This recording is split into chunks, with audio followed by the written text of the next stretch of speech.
bow la la la la bow wow la la la la bow wow la la la la bow wow la la la la. Hello, I am making music because I don't have any yet. Bow wow la la la la bow wow la la la la. Good morning, happy Sunday. It is I, your host Pogokero, with yet another episode of Redstone Lapis Lazuli.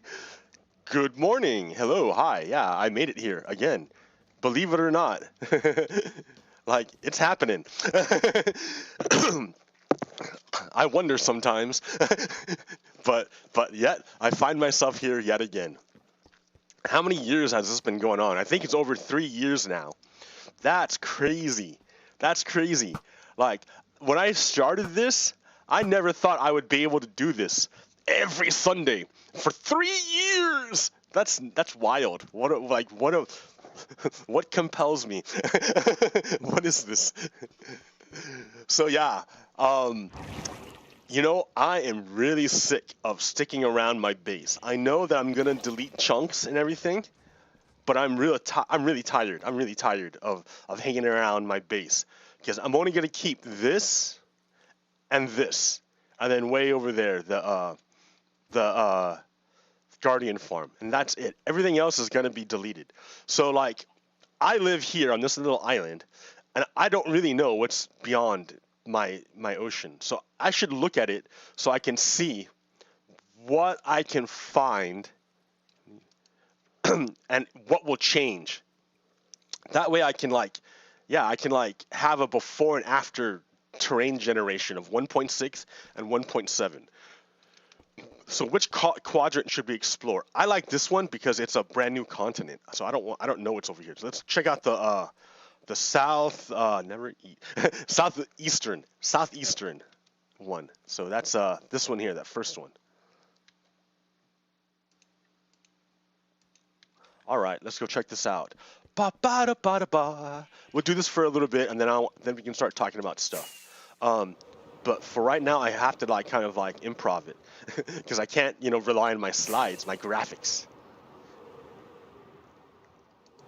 So yeah, I want to keep this little thing because this was a pain to make. Well, this was the pain part to make. But yeah. So I'm real excited about 1.7 coming out because that's going to be the better caves and the better terrain generation, mountains and cliffs and whatnot. I hope they have other terrain besides just mountain and cliffs. Like, I hope they have actual cliffs, like hanging valleys, like they do in Ooh, look at this. Okay. Like they have in Yosemite. That would be great.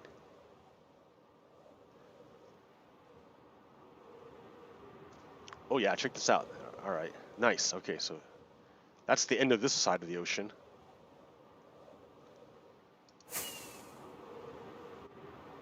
Ugh. See, I wonder if this is gonna turn into like a mountain, because that would be cool if it turned into like a proper mountain.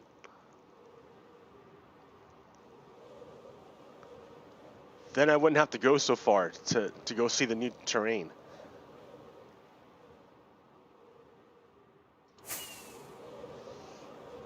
Yeah, this would turn into like a real mountain instead of just like a Minecraft mountain, like a little cheesy mountain. Because like this is supposed to be a mountain. But look how tall it goes. It barely reaches the clouds.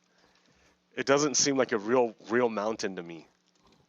So maybe in the next iteration, they'll turn this into a real mountain. I don't know. Let's hope. Let's find out. That's why I'm doing all this right now, is because I want to map it so I can see what changes.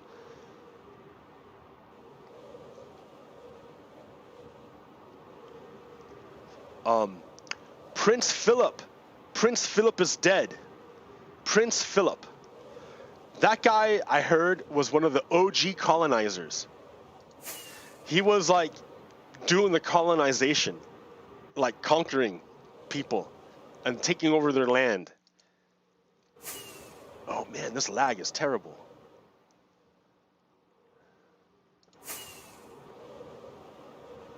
So like, okay, he's dead. Okay, big deal. I think we're coming to a reckoning in terms of dealing with with the past. All the conquering done by Europe.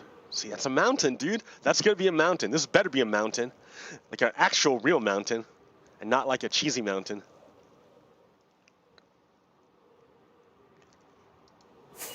Hee hee hee.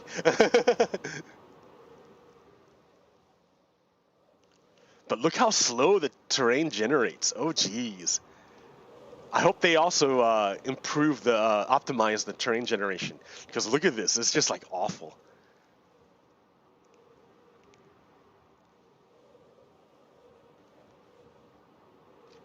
So Prince Philip is dead, and I keep running into invisible walls. I hate it. Um, I think we're coming to a reckoning with the colonial imperialist past of Europe. Because, and like, if you think about it, or if you look at it, Frank Herbert, I don't want to say anything like, I don't want to say Frank Herbert is like prescient or anything, but in his book, Dune, which I know it's a cheesy, whatever, but he talks about how this group of, like, okay, so people are stuck, okay, so when Leto 2 becomes the big worm and becomes emperor, he freezes people's movement, so they can't travel off their own planet. And he keeps it like that for like a millennia, because he doesn't, because the prince, because Leto 2 is a worm, he doesn't like get old and die. So he's a tyrant that never dies. And he keeps people from traveling off their own planet. They're stuck on their own planet for a millennia. And it drives people crazy. They just go insane because they can't leave their own planet. And then when he dies, finally, after like thousands and thousands of years, someone manages to kill Leto 2. They manage to assassinate the emperor. And when that happens, all the colonies, or all the planets that were stuck on their own, all the people who were stuck on their own planet were able to travel again. And so he called it the Great Scattering, where everyone who was stuck on their own planet just went, they're like, we're out of here, man. See ya. We're gone. And they just went. They just went out as far as they could. And then later on in the books, you find out that they found something when they went way out there. And so they came back.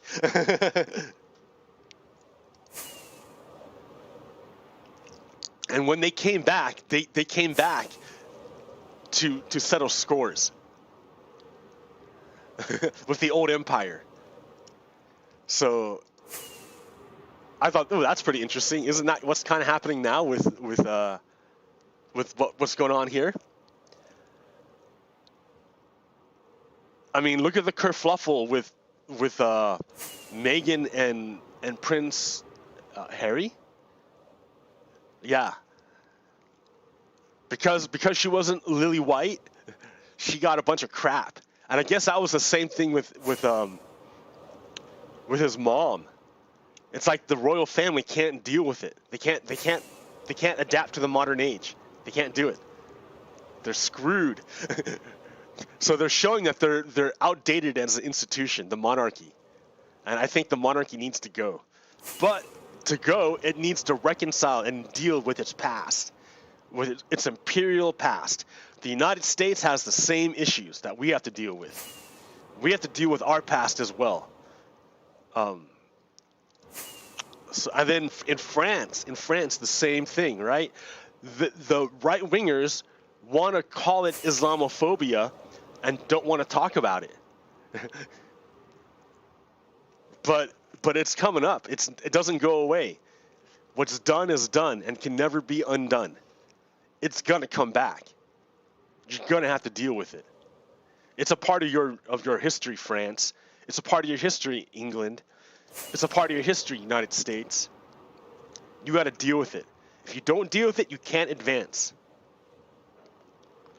Because you're oppressing a major portion of your population. And by repressing a major portion of your population, you're repressing a major portion of your potential.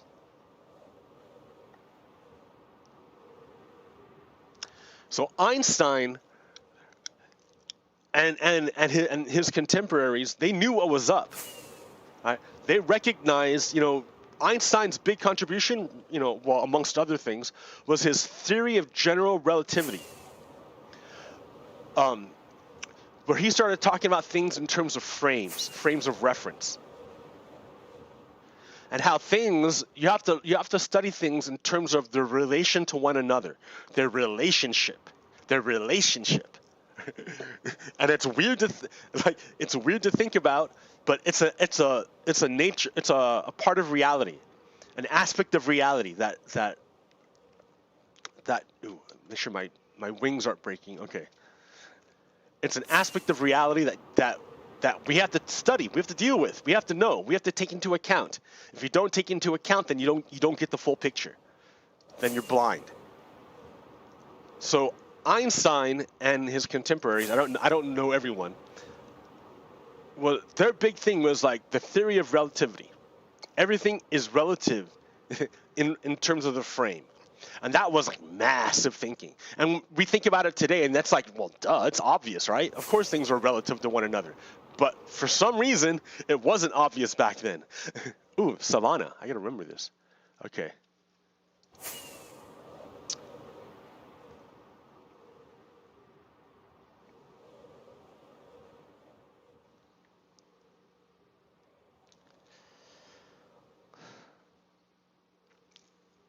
And like we kind of have that idea already in sociology, right? That was like the whole point of sociology, was looking at groups relative to one another.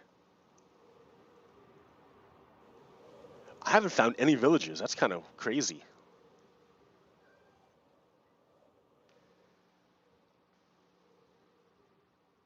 Oh, I know what I need. Night vision. Night vision. Haha.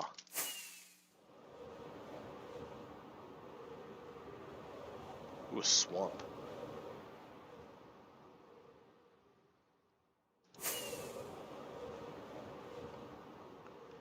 So Einstein was talking about things, not only can we look at groups in terms relative to one another, but we can look at physical things relative to one another. And that your frame of reference changes the relationships.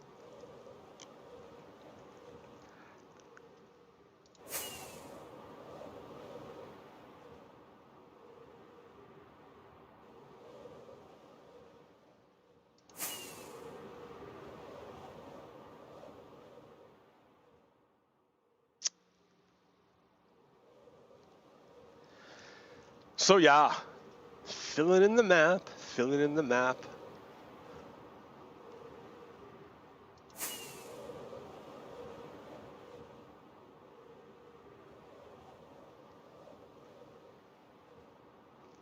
It's a monster party. Who could ask for more? It's a dead man's party.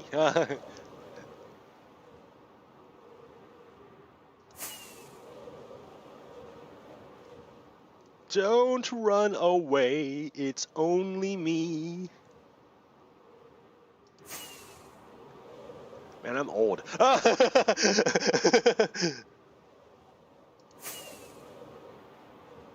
Leave your body at the door.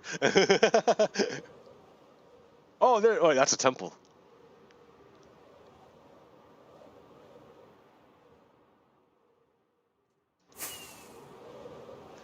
Oh, out of rockets.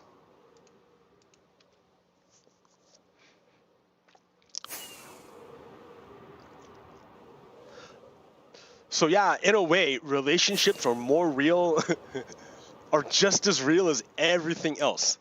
It's just that you can't see them. There's no physical aspect to it. There's nothing you can grab. It exists on another aspect on another dimension, on another plane. Just like humans. We have a physical component and we have like a component that exists in another dimension.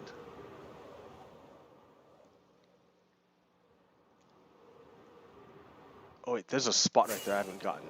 Okay.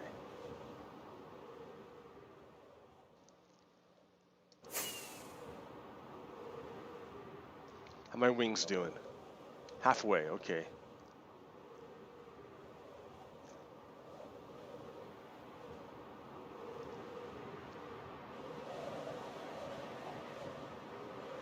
Alright, alright. Ooh, I should just do the borders and then swoop in.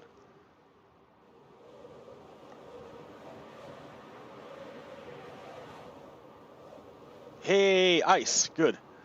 I can get more ice.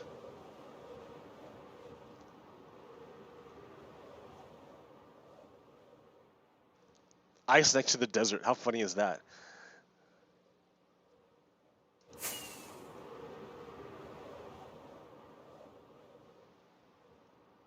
Desert next to a swamp. How funny is that? Oh, what is that? I've been here. I've already been here. What is this?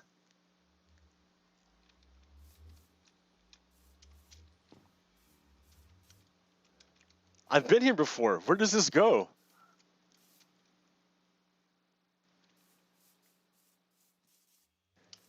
I'm a little afraid to go through, but let's check it out. Ah! Ah! Get away from me.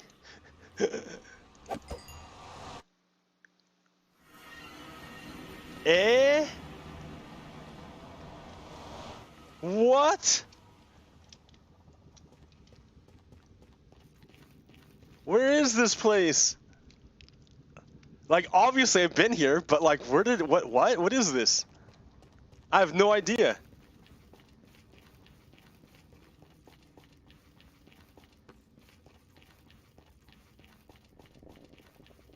What is this?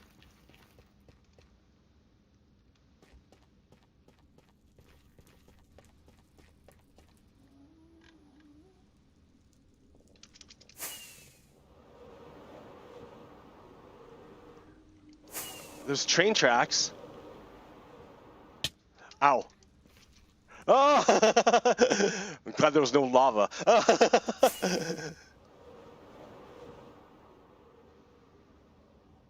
Oh, but the train tracks go that way.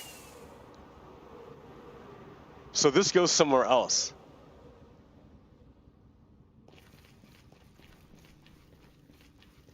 All right. I don't know where this was going. Probably nowhere. That's why I didn't do anything with it. Because it was like, wait a minute, this is nothing. I spent a lot of time making this. Look, it's all pretty. All right.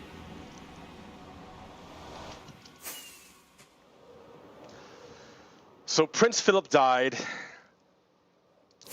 The royal family is all messed up. England is gonna break up. Northern Ireland is like having problems again. I hope it doesn't get bad. But they're having problems because that's related to Brexit. And Brexit is there. Why? Because of England's inability to deal with its past. That's why. England says, oh, we don't want any foreigners coming in. After they invaded the world. That's hilarious.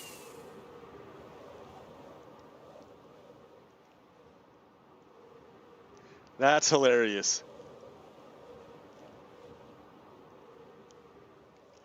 So, yeah, Brexit is going to destroy the UK. And Brexit is because of racism.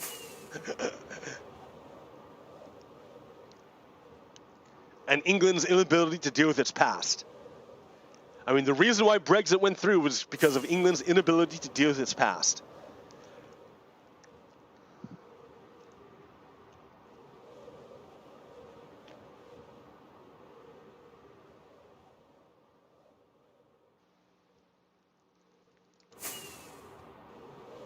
Get out of here.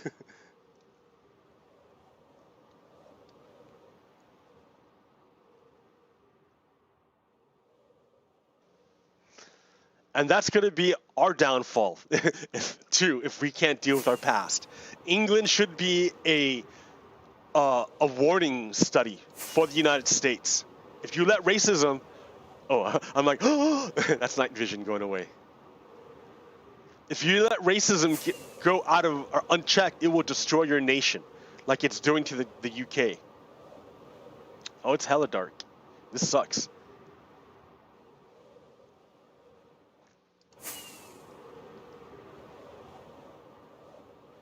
And like it will do to France if they don't start dealing with their issues, their past.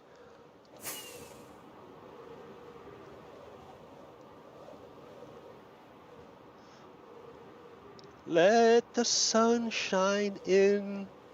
Let the sun shine in.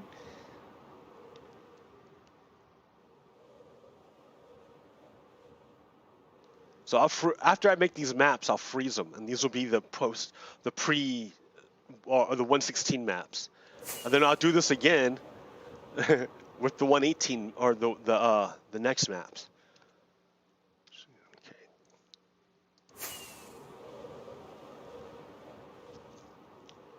But I saw a few places that should generate mountains, or might generate mountains in the update.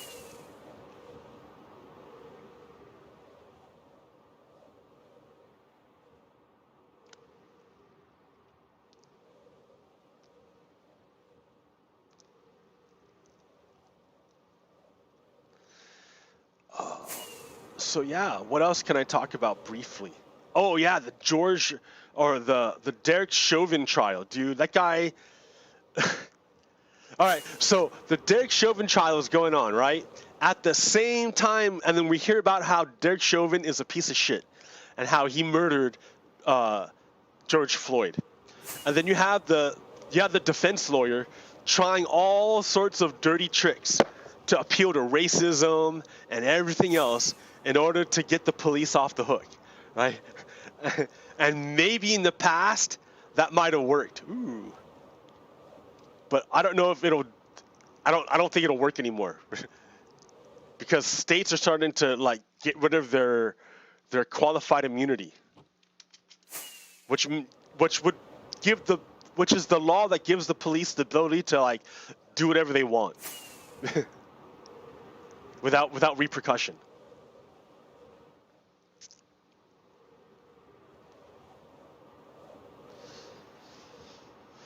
So yeah, Derek. I mean, like at the same time that happens, over in Virginia,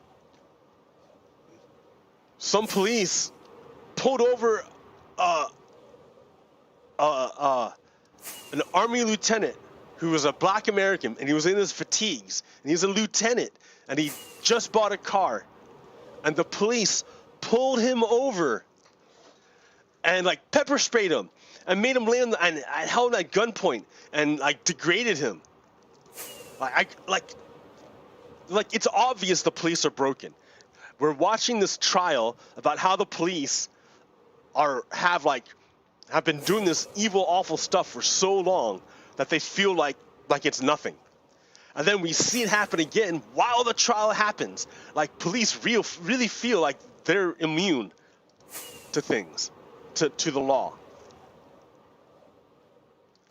So yeah, I see stuff like that, and I'm like, yeah, we should probably like abolish the police. They seem pretty broken as an institution. Like, if you can reimagine what the police are supposed to be and do, that might work things out better. But part of the problem is the widespread prevalence of firearms in our country. So they're kind of go hand in hand, right? But remember, the reason why we have lots of firearms in the country is because that's tied to racism. Every attempt to regulate firearms in the United States has been blocked by racists. Every time. There's a racist component to firearms. Like, whether you want to believe it or not, there's a racist component to it.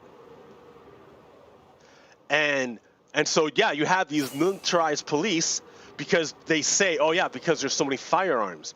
And you have so many firearms because the same forces that want to militarize the police also want the firearms.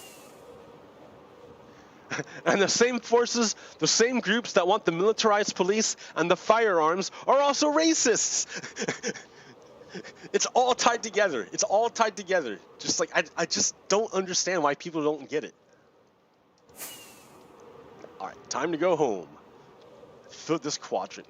I gotta fix my wings.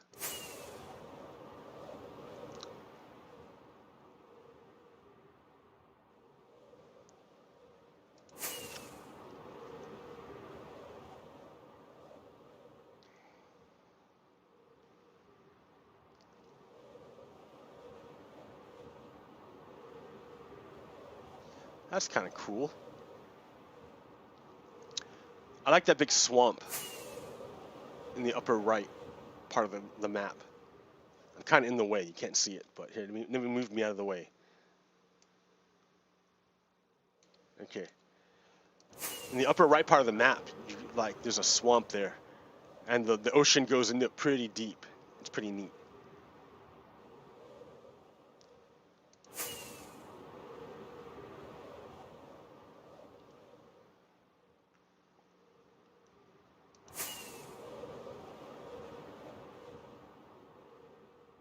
Hee. I'm going home. La la la la. I'm going home.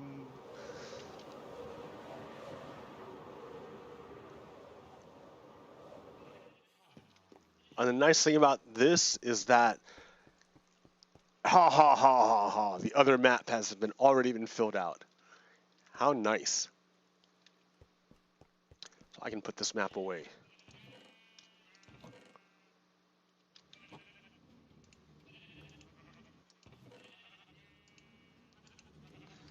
Let's talk about something real quick.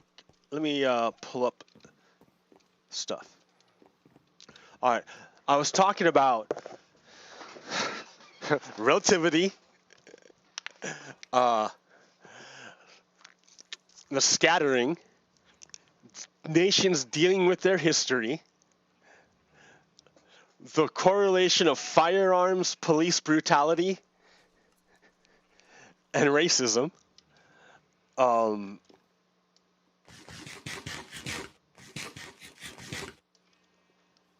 have a few slides, but also let me tell you about the correlation between poverty and why it's so expensive to be poor. Remember, I told you it's really expensive to be poor. It's super expensive to be poor. Poverty is like a whirlpool. And so when you're middle class, you're out here on the edges. And it's easy to stay out of the center of the whirlpool because you just paddle a little bit. You just have to paddle just a barely, and you can keep yourself out of the center. It's easy to stay out. But the poorer you are, the closer to the center of the whirlpool you are, which means the faster it is it's pulling you in. So the closer you are, the harder you have to paddle to not go and get sucked down and become homeless and totally destitute. So the poorer you are, the harder you have to paddle.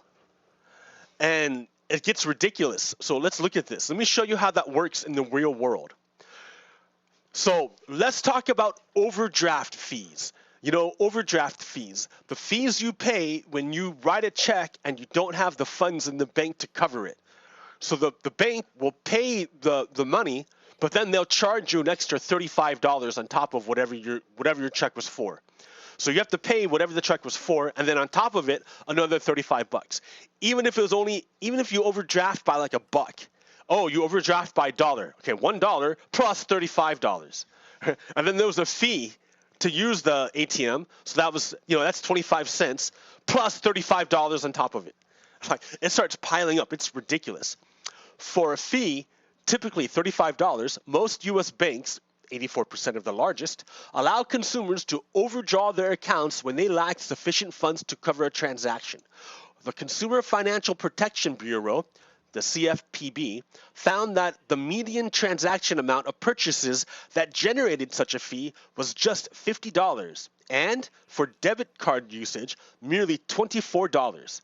A small proportion, 18%, of account holders pay the vast majority, 91%, of all overdraft fees triggered by debt cards, checks, and automatic clearinghouse electronic transactions. These customers paid more than 3 overdraft fees a year.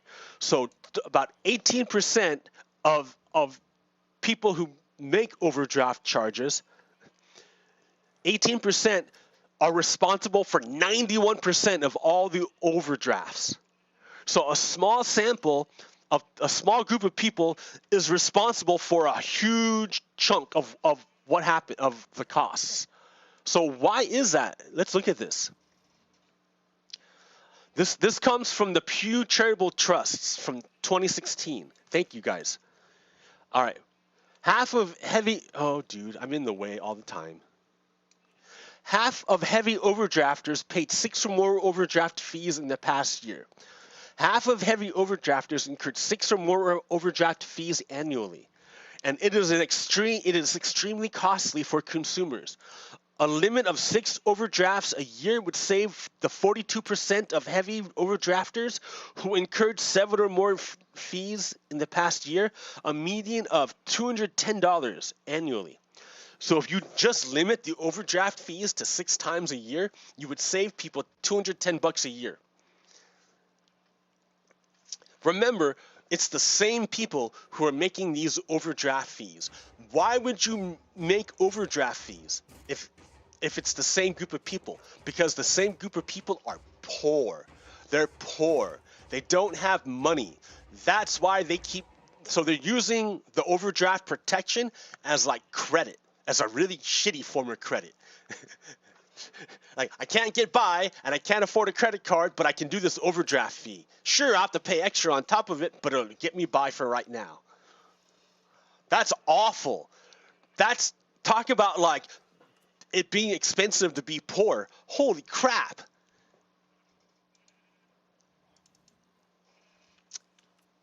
More than 2 in 5 heavy overdrafters paid $300 or more in overdraft fees in the past year. Like $500 or more. Almost 20% of them did that. Oh. Nearly 7 in 10 heavy overdrafters make less than $50,000 a year. So yeah, that's looking like I was right. The people who make the overdraft fees are not rich. They're not rich. The people who have to pay all these fees are poor people who don't have money to begin with.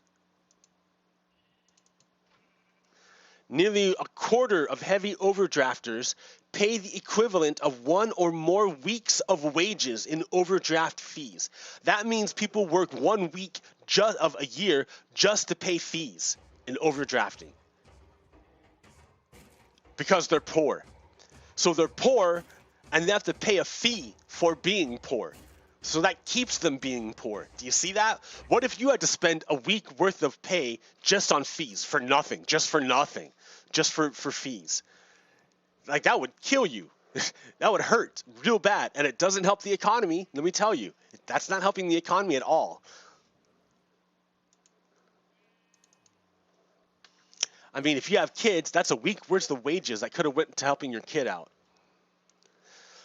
Debt cards are the most common transaction method for heavy overdrafters. Yes, debit cards, because because it takes directly out of your checking account. If it's not there, then they just overdraft it, and it costs you money every time. African Americans are overrepresented among heavy overdrafters. So yeah, poor people tend to be the ones who use overdrafting, and minorities tend to be concentrated in the poor, in poverty, and it plays out. African Americans are only 12% of the population, but 19% of the overdrafting.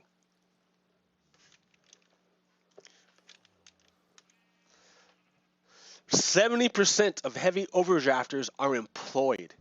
So it's not like they're not working and they're just lazy. They're working, they just don't make enough money to make ends meet. Because we don't pay them enough. Conclusion. Frequent overdrafts are a financial burden, especially because the fees are hidden and unpredictable. Most heavy overdrafters earn less than $50,000 a year. Their overdrafts consume a relatively large proportion of their income. Overdraft fees cause many of these consumers to leave the banking system, forcing them to use cash and alternative financial services, such as check cashiers, who are like loan sharks. They're awful. That keeps you even poorer. The CFPB should enact rules to limit the negative effects of these fees and ensure that overdraft is not being used as short-term credit, because it is being used as short-term credit. Because people are poor, because they're not getting paid enough. Oh man, it's all tied together. That's the funny thing. It's all tied together. Oh, I jumped ahead, way ahead. So here, let's look at this. People were suffering during the pandemic. Sure, they're out in stores less, so maybe that's it. Bank filings with the FDIC only paint a quarterly picture. So let's break out the Google machine trends. December 2019 was the height of overdraft searches on Google. December 2019.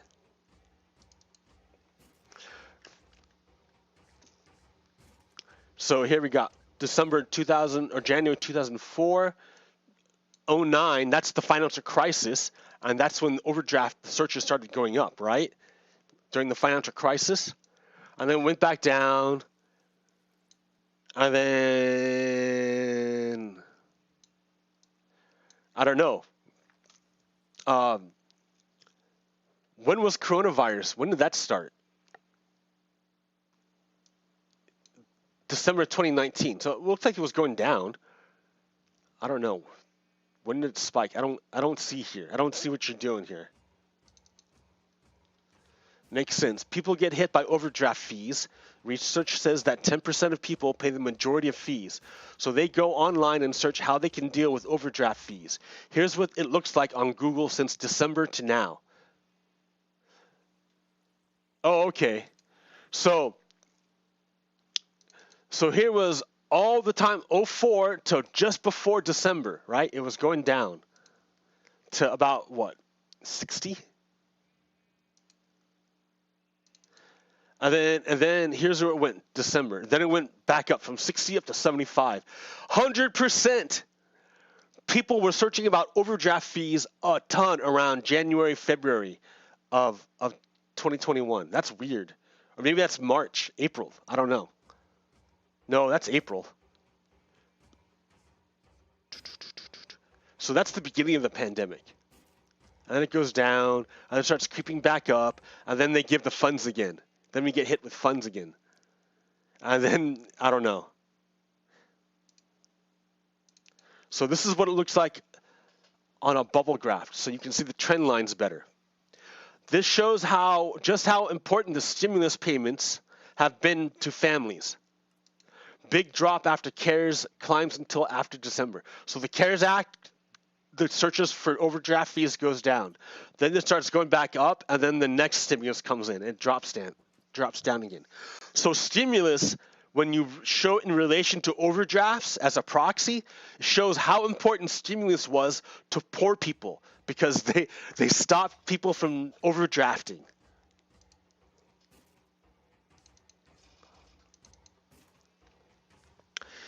It perfectly maps onto the federal economic policy. Besides regulating overdrafts, this concise summary is perfect. The average U.S. family relies on credit in lieu of more robust welfare and wage protections in the U.S., and how policymakers can reverse that trend.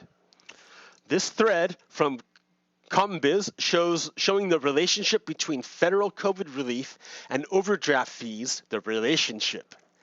is a great example of how much the average U.S. family relies on credit in lieu of more robust welfare and wage protections in the U.S. So, what that's showing is that we have more evidence showing the relationship between overdraft fee searches and federal stimulus. You show the precarious situation of the American family. The poor are swirling around that whirlpool, and they're paddling as hard as they can to not sink in. And what are the Democrats doing? They're sitting on their butts because one guy named Joe Manchin says, I don't know, these Nazis over here, they want to get rid of democracy. I think we should help them. Fucking Joe Manchin.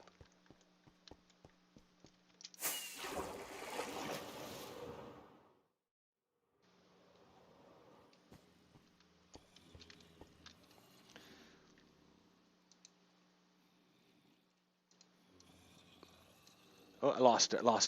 Where'd it go? Midweek. No, that one. Okay. Another thing I want to talk about.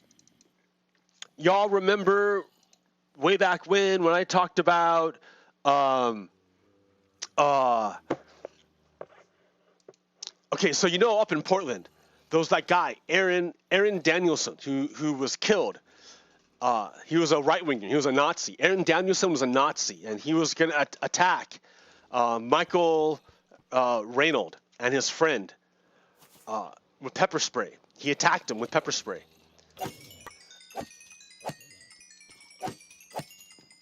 And Michael Reynolds defended himself and shot back with the pistol and killed Aaron Danielson. And Michael Reynolds knew that the white supremacists were going to come kill him. So Michael Reynolds ran away. He ran away because he knew the white supremacists were going to come kill him. So he ran away to Washington. And when he was in Washington, he sat down and he gave a TV interview about what happened. Because I think he knew he was going to die. I think he knew that they're coming for him to kill him. So he gave a TV interview so he could give his side of the story before he died. And then Donald Trump sent an assassination squad to go kill Michael Reynolds, and that's what they did. The assassination squad went and murdered Michael Reynolds. And after they murdered Michael Reynolds, they covered it up. The assassination squad covered it up. So let me. This started. First of all, I read about this from a story from ProPublica.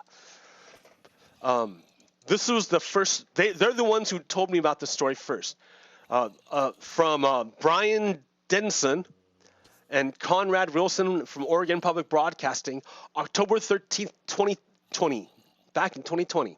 New eyewitnesses accounts, feds didn't identify themselves before opening fire on Portland Antifa suspect.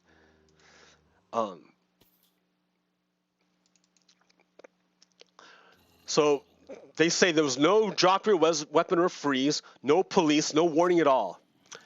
Lewis first thought gunplay, a brief volley, a few seconds of silence, then a sustained barrage, was the work of rival drug dealers.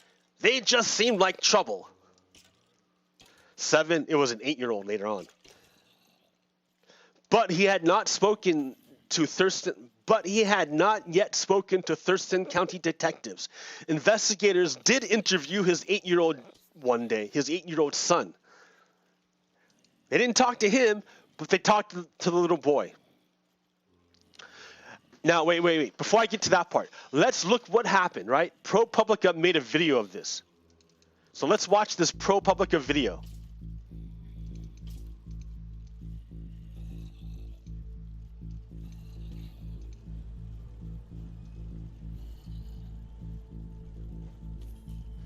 So yeah, Aaron's a bad guy, right? He's the Nazi. Aaron's the Nazi, and he was out looking to attack people he thought were Antifa. So Aaron Danielson is looking for people to attack. So he's being followed. He's being followed by Danielson. You see Danielson? Danielson is trying to look for him to attack him.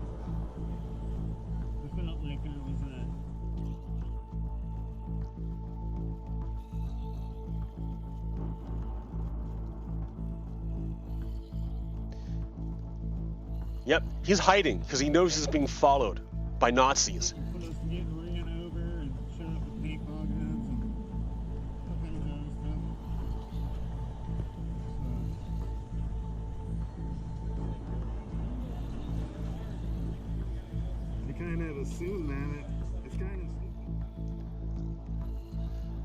All right, Danielson sees Reynold.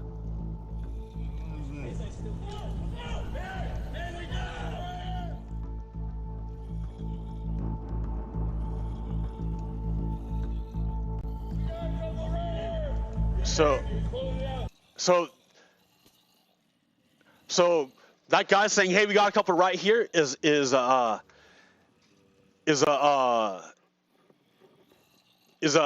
sounds like a right winger, and he's pointing to Danielson and his friend, right? He's saying, "Hey, here's our target. This is the guy. Hey, Nazis, this is our target. These two are Antifa. Let's go get our target." That's what he's saying. So here's Aaron Danielson, who's a Nazi, saying, "Oh, our target is identified." Now Aaron Danielson is going to attack the Nazi. He's going to attack the target that's been identified. So now he's going to attack, right? Now he's going to attack the target that's been identified. He's going with his pepper spray. He sprays it, right? He's attacking the target. The Nazi is attacking the target. And then he gets shot because you're attacking someone. A gang just identified you as a target and they're attacking you. And so, yeah, Danielson protects himself and runs away.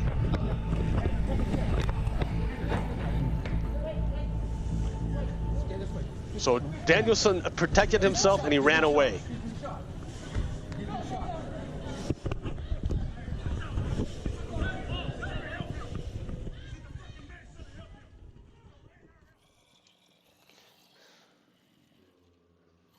Let me keep it going. So yep. So you could see that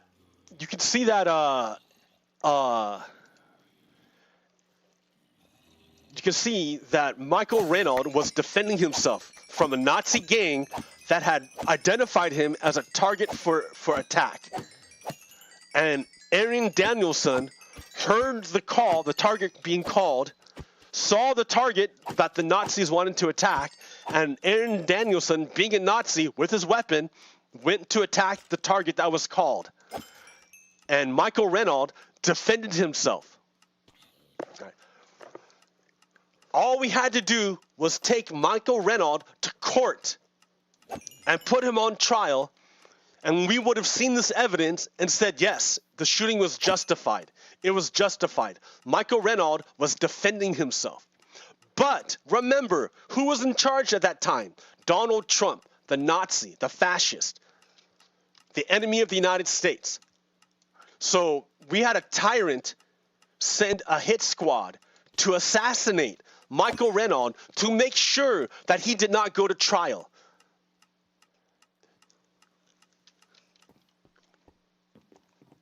Because if he would have been to trial, he would have been found not guilty.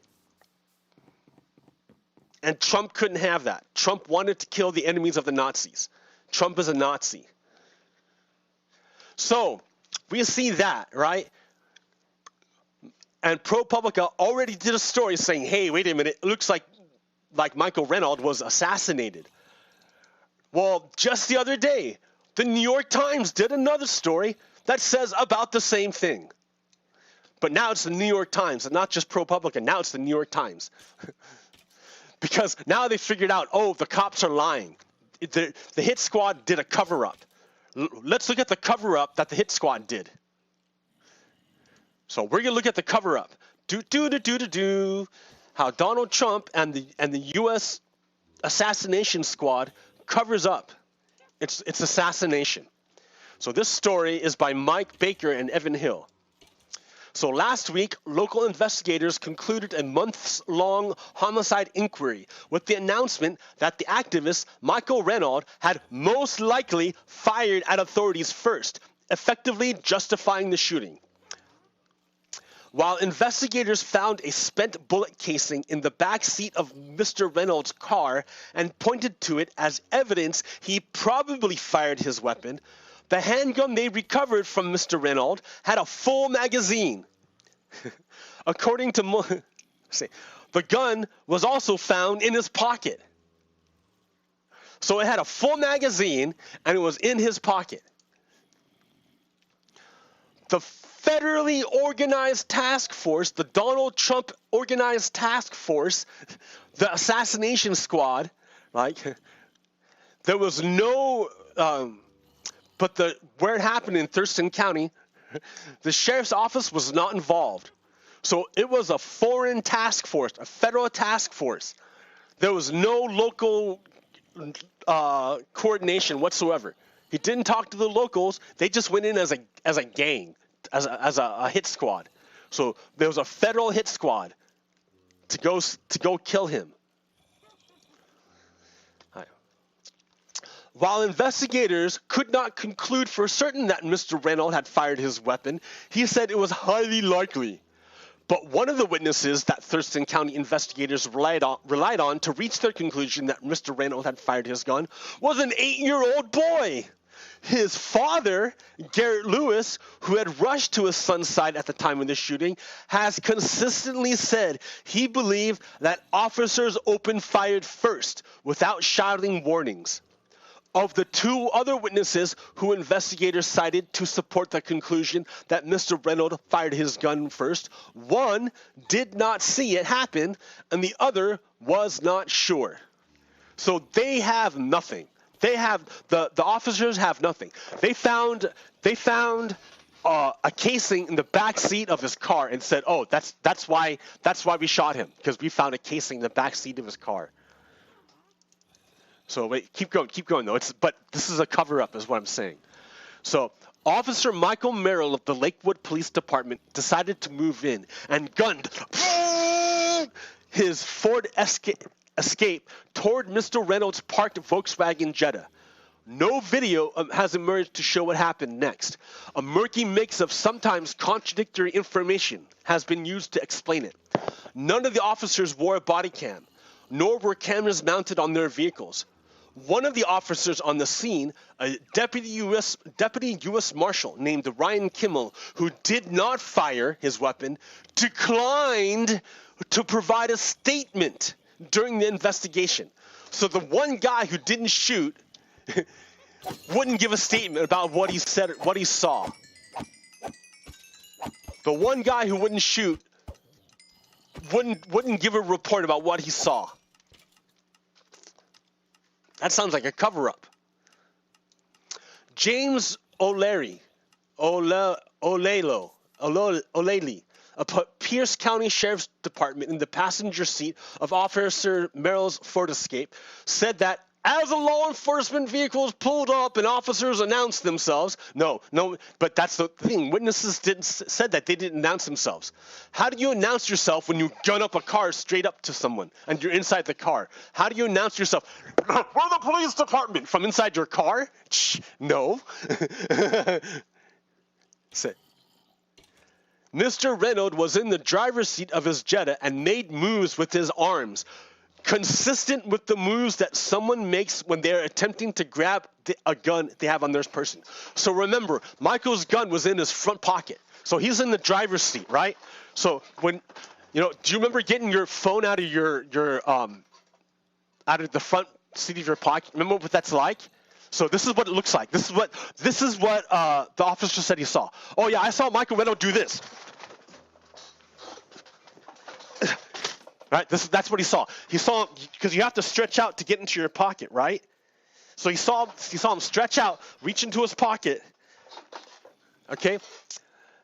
Although he did not see a gun, so that's all he saw. He saw him reach down and reach to his pocket. Although he did not see a gun, Deputy Olay say he began firing his AR-15 through his own windshield. So he didn't see a gun, but he started shooting through his own windshield into the car in front of him's windshield to hit the guy there. You can't see anything once you hit the windshield, right? It just shatters. Okay. Officer Merrill, thinking the glass shards meant he was under fire, exited the Ford Escape, saw what he believed was Michael Renaud reaching for a gun, and also opened fire. So the guy started shooting his gun. So breaking the glass here, right? So the other guy got out of his car, looked at the shattered windshield, and said, "Oh, in that shattered windshield, I see a guy reaching for a gun. I'm going to shoot at him too." A third officer had followed the others in an SUV and blocked Mr. Renaud's Jetta from an angle. Also believing that Mr. Renaud was reaching for a gun, he opened fire with his 9mm handgun. So all three of these cops believed, none of them saw a gun, but they all started shooting him because they believed he was reaching for a gun.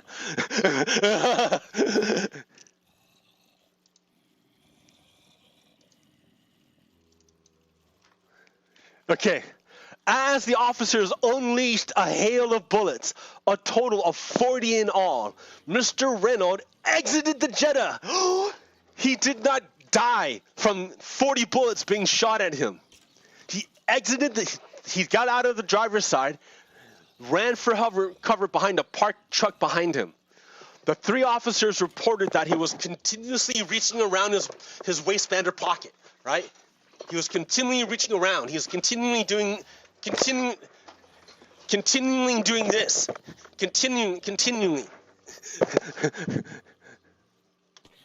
A Washington State Department of Corrections officer who had arrived in the third vehicle saw Mr. Renaud round the rear of the truck and began to pull a small dark item from his pocket.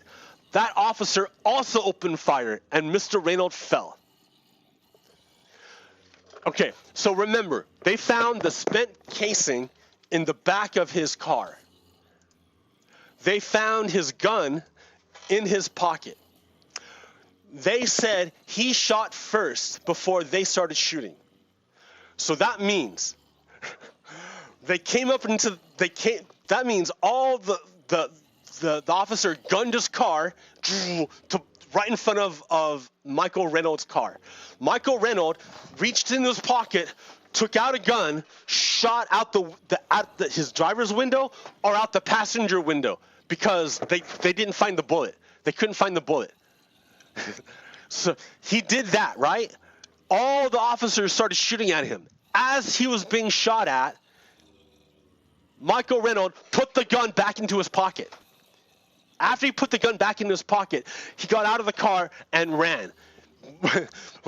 While he was being shot, he put his gun back into his pocket. Not only did he put his gun back into his pocket, he took a bullet out and refilled his magazine so it would be full. And then he reloaded his gun, and then he put it in his pocket. And then he got out and started running. Right?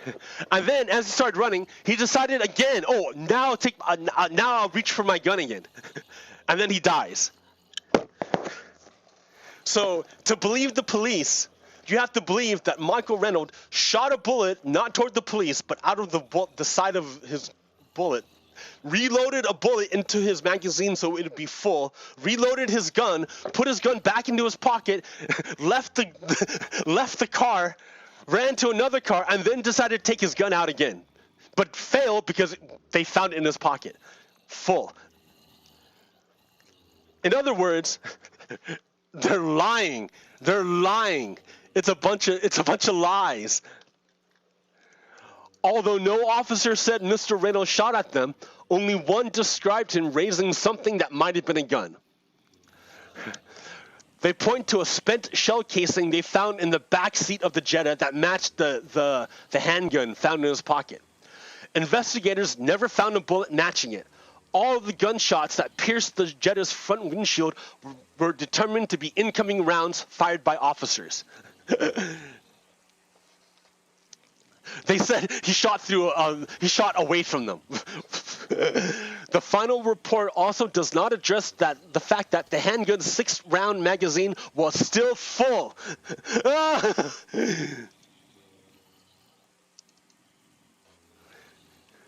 To reach their conclusion that Mr. Reynolds fired his gun, investigators also cited the accounts of 3 witnesses. One of them, Chad Smith, had initially told journalists that he saw Mr. Reynolds shooting at officers, but later told investigators he did not see Mr. Reynolds shooting. He reported to investigators that he believed Mr. Reynolds shot first because the first shot he heard sounded less powerful than the other ones, because cops shoot big guns, I guess. I don't know. According to witnesses, another witness told investigators he believed there was an exchange of gunfire. That the man, who asked not to be identified publicly, said in an interview on Friday that he could not be sure Mr. Reynolds had fired a weapon. Mr. Lewis's 8-year-old son told officers that Mr. Reynolds was shooting at the agents, but when asked what kind of gun Mr. Reynolds fired, he described it as a big 2-handed gun. Yeah, a big gun. Big gun. You know, the ones that you cannot put into your pocket? A big gun. Because he's 8 years old and he loves police. Mr. Lewis said his children were taught that police officers were heroes, but that the investigator who interviewed his son had phrased his question in a way that prompted the boy to say that Mr. Reynolds had fired his weapon. He initially told me for the first 24 hours that he didn't know that the guy had a weapon, he said. So yeah, the police are covering up or not the police, the feds are covering up their assassination of Michael Reynolds. Yep, that's what happened.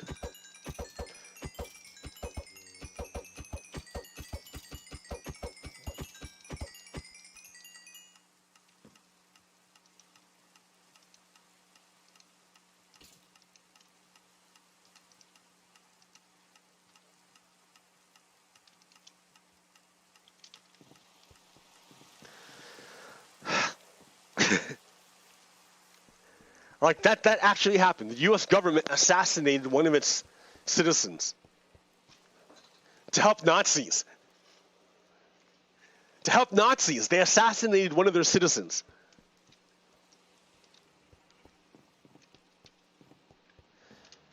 Yeah, that's why I can't. That's why I can't stand Joe Manchin. Joe Manchin is carrying water for Nazis. And I can only guess that the reason why he's doing it is because he's a Nazi too. Joe Manchin is a Nazi. There's no other reason. There's no other reason to carry water for Nazis unless you're a Nazi too.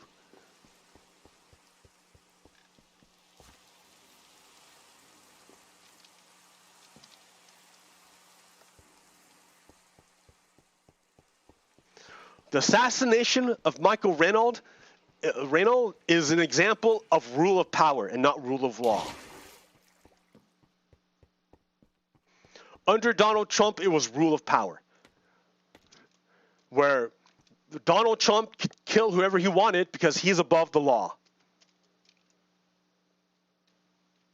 I mean, he did. He killed Jamal Khashoggi. Donald Trump helped out with that because Donald Trump personally benefited from that exchange. Donald Trump will use the U.S. Government to provide information on the whereabouts of Jamal Khashoggi, and in return, Mohammed bin Salman will give Donald Trump money. Like, oh, it was disgusting. It was disgusting. I don't know if we can ever wash that stench off of us. We have to execute Donald Trump. That's the only way. We have to put Donald Trump on trial for treason, and if he's found guilty, we have to execute him. It's the only way to be clean.